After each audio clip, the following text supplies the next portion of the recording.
Rules for happiness. Something to do. Someone to love. Something to hope for. Immanuel Kant. These aren't just words. They're a mirror. A quiet mirror reflecting what you've been missing, but couldn't name. Let me ask you something. When was the last time you felt truly at peace? Not just a good moment. Not just laughter over coffee or a distraction from the noise. I mean real peace. The kind that lives in your chest like a steady flame. That whispers, you're okay. You're enough. You're safe. Too many people are surviving without living. Busy, tired, disconnected. Chasing something but not sure what. But maybe the truth is simpler than we think. Maybe happiness doesn't have to be complicated. Maybe it's just 3 quiet things. Something to do. Someone to love. Something to hope for. And maybe it's time you found your way back to that. Immanuel Kant wasn't a self-help guru. He was a philosopher, a thinker, someone who lived in his mind, but never lost sight of the human heart. And yet, in this one sentence, he gave us a complete blueprint for happiness.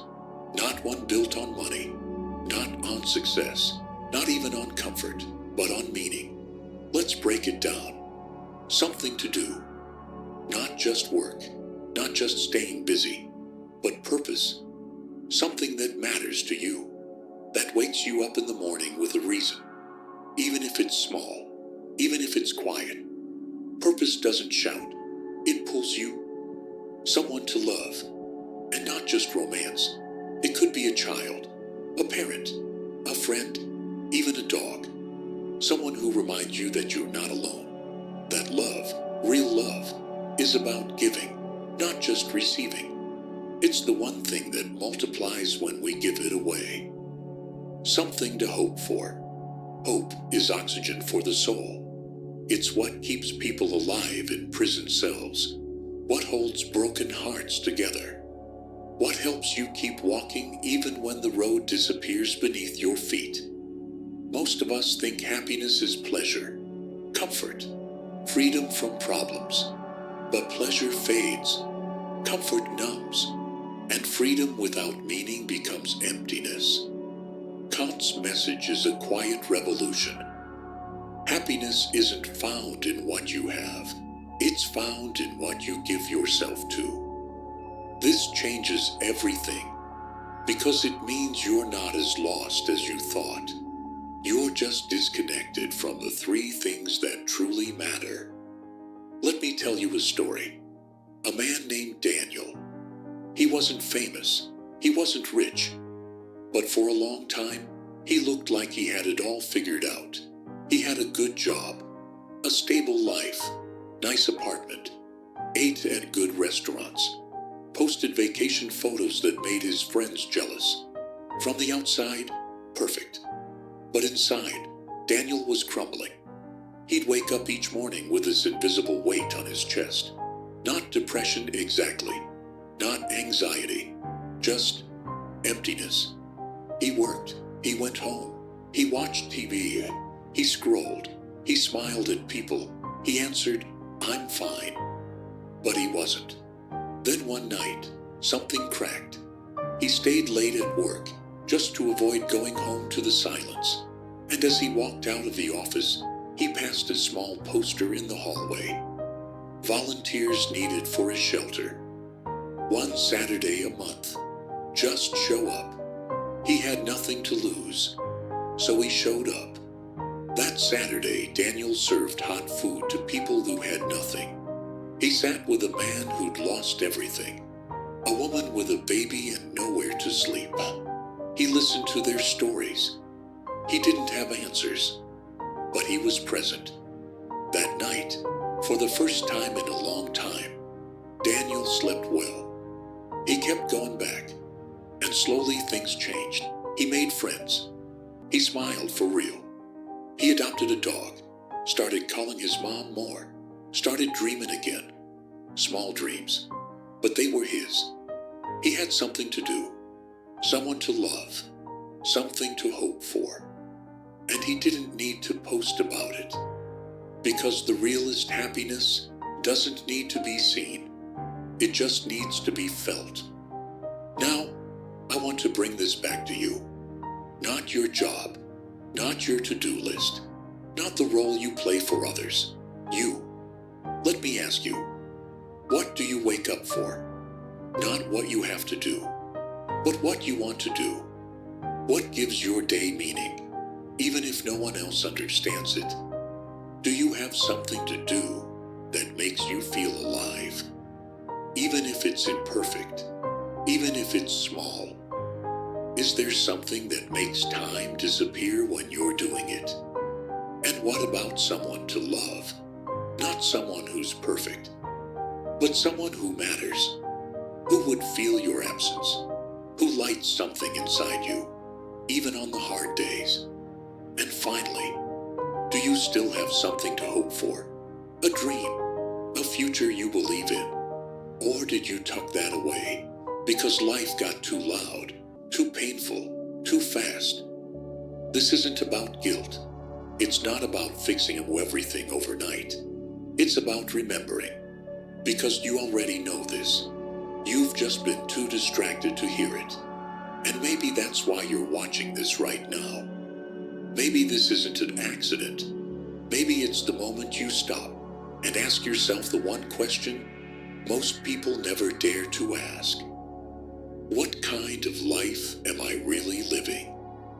Not for others, not to impress, but for you. You've been told a lie.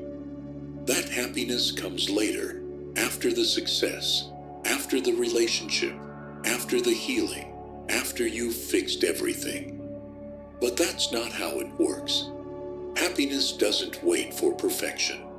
It begins the moment you stop chasing someone else's version of life and start choosing your own. You say you don't have time, but you have time to scroll. You say you don't have energy, but you spend hours worrying about things you can't control. You say you're too tired to change, but maybe you're just tired of living a life that doesn't belong to you. Let me be clear. You're not lazy. You're not broken. You're not behind. You're disconnected from purpose, from love, from hope. That's why it hurts. That's why it feels empty, even when things should feel okay. But here's the truth. No one tells you. You don't need a complete plan. You don't need perfect confidence. You don't need permission. You need one small step, one phone call, one moment of honesty, one act of kindness, one dream you dare to whisper again. Because momentum doesn't come from waiting. It comes from moving, even slowly, even scared. You don't have to get it all right. You just have to come back to what's real. So now, pause, breathe, and ask yourself honestly, what is one thing I can do today that reconnects me with who I really am? Don't wait until life calms down. Don't wait until you feel ready, because waiting is just fear, dressed as logic. Do something.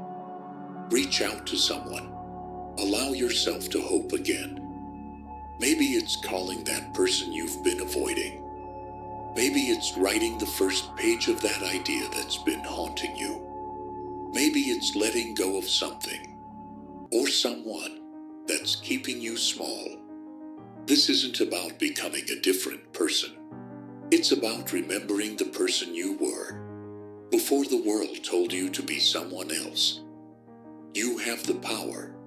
You've always had it. You just forgot where to look. So here it is, in the quiet, in your hands, a decision. Will you keep surviving, or will you start living? You already know your answer, and that answer will shape everything. Hunt rules for happiness, something to do, someone to love, something to hope for. Immanuel Kant. Now, you understand what he meant.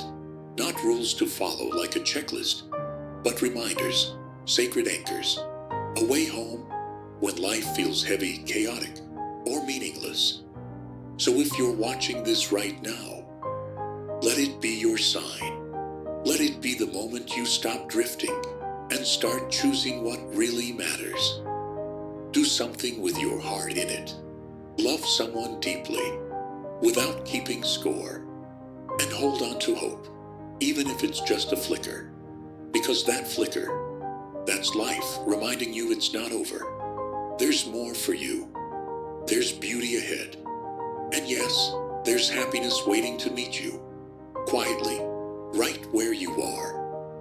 If this spoke to your heart, I'd love to know. What is your hope right now? Drop it in the comments. Let's build a space where we remind each other that life can still be beautiful. And if this video helped you breathe a little deeper, like it, share it with someone who needs it, and subscribe for more truths that the world forgets, but your soul remembers. You were never alone in this.